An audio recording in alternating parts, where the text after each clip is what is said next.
आज Doubtnut app download करें। Doubtnut पर अपने सभी गणित, रसायन विज्ञान, भौतिक विज्ञान और जीव विज्ञान के डाउट्स का करो सफाया। बस प्रश्न की फोटो खींचो, एक ही प्रश्न को क्रॉप करो और तुरंत वीडियो सोल्यूशन पाओ। अभी डाउनलोड करें। हेलो फ्रेंड, प्रश्न है आधुनिक समय में वर्गीकरण का सबसे मुख्य आधार क्या है?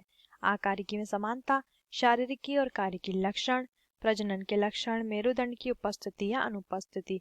तो हमें बताना है कि आधुनिक समय की यहाँ पे बात की गई है।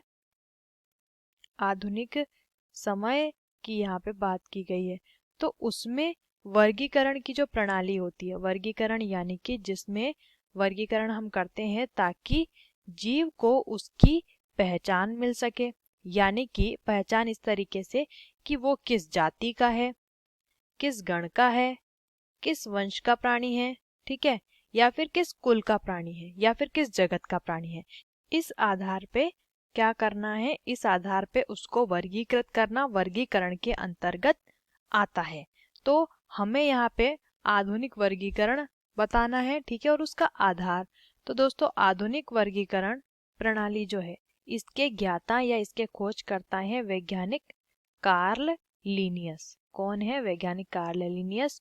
और उन्होंने जिस आधार पे वर्गीकरण किया वो आधार था शारीरिकी और कारिकी लक्षण। जीव के शारीरिकी यानी कि बाहरी, ठीक है, दिखने वाले शारीरिकी जो कि बाहर से देखे जा सकते हैं, और उसके कारिकी लक्षण यानी कि हम उन्हें उसके गुण भी कह सकते हैं, उसकी आदतें भी कह सकते हैं, ठीक है, कि वो किस तरीके से व्यवहार करता है।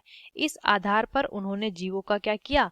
वर्गीकरण किया और जीवों को अलग अलग जगत में, अलग अलग कुल में, अलग अलग वंश में, अलग अलग गण में, अलग अलग जाति में उन्हें रखा। तो दोस्तों, ऑप्शन देखिए, आकारिकी में समानता।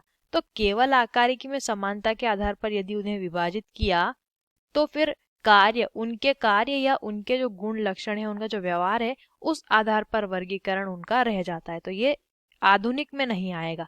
उसके बाद शारीरिकी और कारिकी लक्षण बिल्कुल इसी आधार पे कार्ल लीनियस ने उनका वर्गीकरण किया, ये सही हो जाता है।